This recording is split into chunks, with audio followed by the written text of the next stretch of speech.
అండి. మరి ఇప్పుడు థర్డ్ పీరియడ్కి వచ్చాం మనము. ఇంకా మనం ఎన్నో విషయాలు మన సమాజం గురించి క్షుణ్ణంగా తెలుసుకోవాలండి. నా వినతి ఏంటి మీ అందరికీ సమాజానికంటే, చాలా మటుకు ఇప్పుడు పురుషులందరూ కూడా ఎక్కడికి వెళ్తుంటారు? ఉద్యోగాలకు, కూలి పనులకు, లేబర్ పనులకు, వారి వారి జీవన ఉపాధుల కొరకు వెళ్తూ ఉంటారు.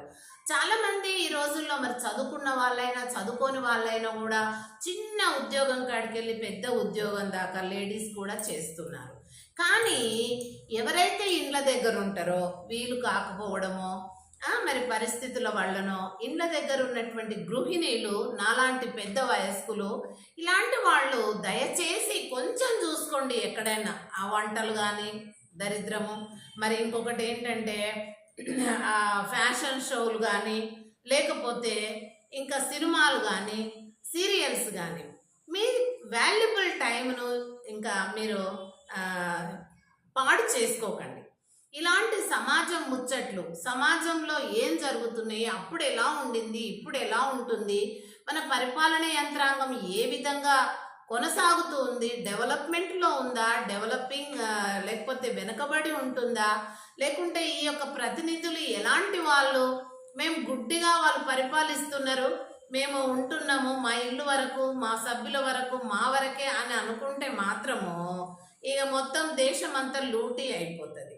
ఎందుకంటే ఈ పరిపాలన లోపల దోపిడీ, దొంగతనాలు, ఇవి కూర్చొని సంపాదించడము, కష్టం చెయ్యకుండా సంపాదించుకొని కూర్చున్న దగ్గర డబ్బు సంపద కూర్చుకొని సుఖాలకు, జలసాలకు, మరి ఎంజాయ్మెంట్స్కు వాళ్ళ వాళ్ళ కుటుంబాలు హ్యాపీగా గడుపుతూ ఉన్నాయి. కానీ మరి కష్టం చేసే వాళ్ళు కష్టంలోనే మునిగిపోయి ఆ యొక్క జీవితం వాళ్ళది అలాగే ఉంటుంది.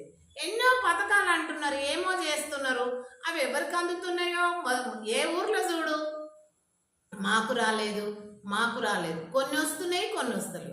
అట్లా ప్రభుత్వం ఏం చేస్తుందంటే కన్ఫ్యూజ్ చేసేస్తుంది ప్రజలను.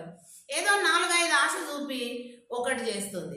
అందులో ఆ ఒక్కటి కూడా అందరికి చెందిందా అంటే ఆ కొంచెం తిరగబడి అడిగేటోళ్ళు, కొంచెము జ్ఞానం ఉన్నటువంటి వాళ్ళు ఏమైందని ఎంక్వైరీ చేసి తెలుసుకున్న వాళ్ళకి అలాంటివి చెందుతున్నాయి. ఇక మామూలుగా ఉన్నటువంటి అమాయకులకు అవి కొంతమందికి అందుతున్నాయి, కొంతమందికి అందట్లేదు.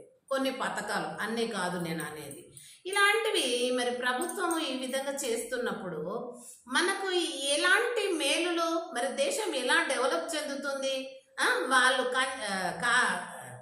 ఏంటి కంచె చేను వేస్తే కాచేది ఎవరు అనేసి, వాళ్ళే మనకు డెవలప్ చేసేటటువంటి ప్రతినిధులను మనం ఎన్నుకొని